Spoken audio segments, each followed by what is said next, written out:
Hi, this is Infrareddy. Just going to show you how to create one of these simple type Huff paranormal portals, as they're called. And there's quite a lot of these portals going for sale upon eBay for hundreds and hundreds of pounds. But I'll show you how to make your own, basically, and roughly how they operate. So first of all, you need a source. So this is one of our hacked Ghostbox radios. As you can see, it's doing a reverse sweep.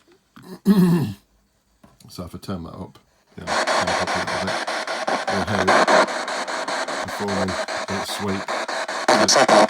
So that's a sweep, as you'd normally hear.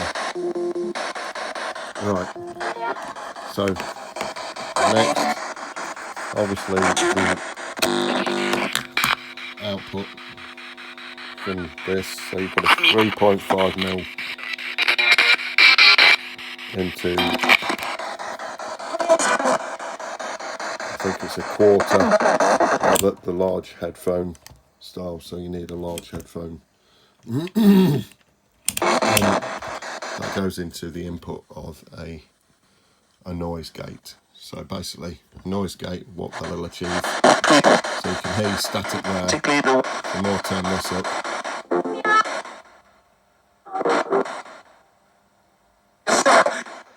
it'll remove the static from your sweep.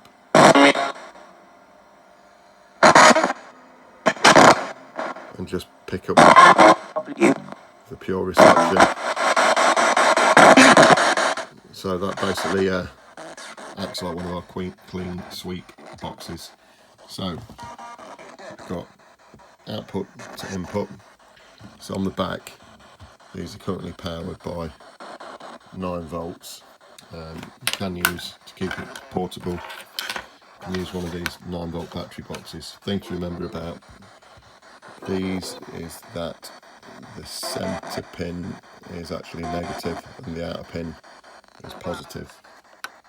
So when you wire these up, it's best to get these small connectors, and then the cable with the stripe on. I don't know if you can see that. We've got a leader, cable leader, so you'll see a grey banding on that back cable all the way along the back. So instead of that going into the positive end, it'll actually go into the negative in this instance. So that makes it a nice little portable battery box up. You probably need one for each of these unless you've got a daisy chain cable. So the daisy chain cables can be bought. I think that's a 2.1 by 5.5mm 12 volt socket for CCTV usually, so you can pick those up. You can get sockets and plugs.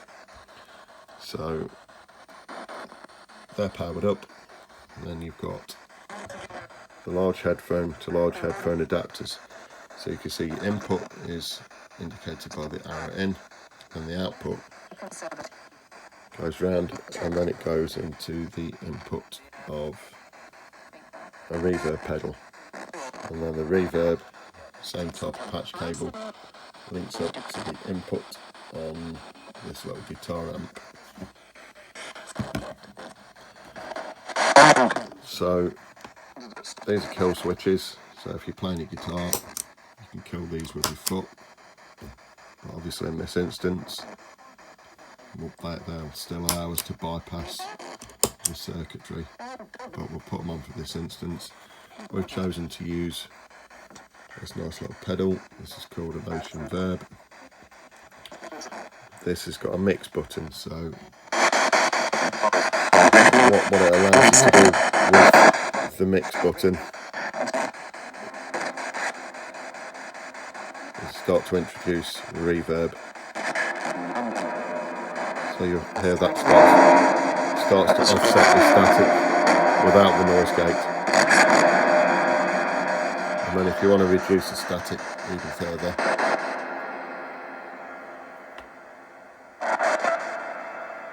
So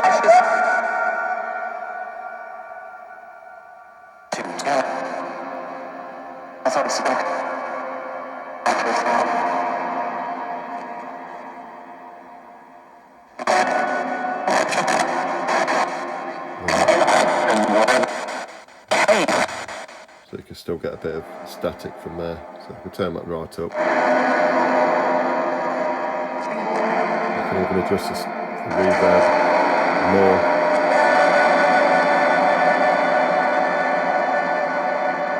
Probably too much.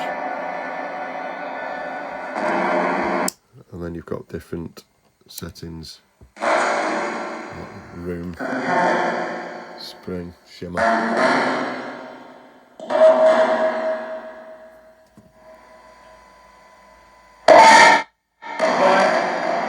Well, that's a bit loud.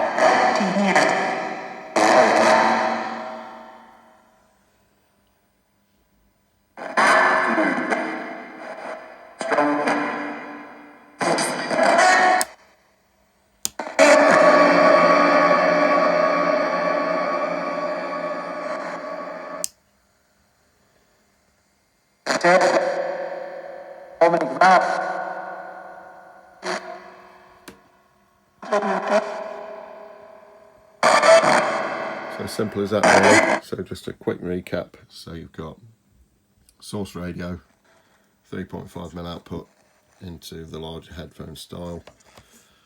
And you've got your two noise gates, well, your noise gate and your reverb pedal. They're linked in the centre. Again, these are the larger style headphone to headphone or patch leads. Then you've got the output, which is shown by the arrow, to the input, the speaker, and it says they're powered up on the back, but observe the polarity because it's a negative centre pin. Okay, thanks for watching guys.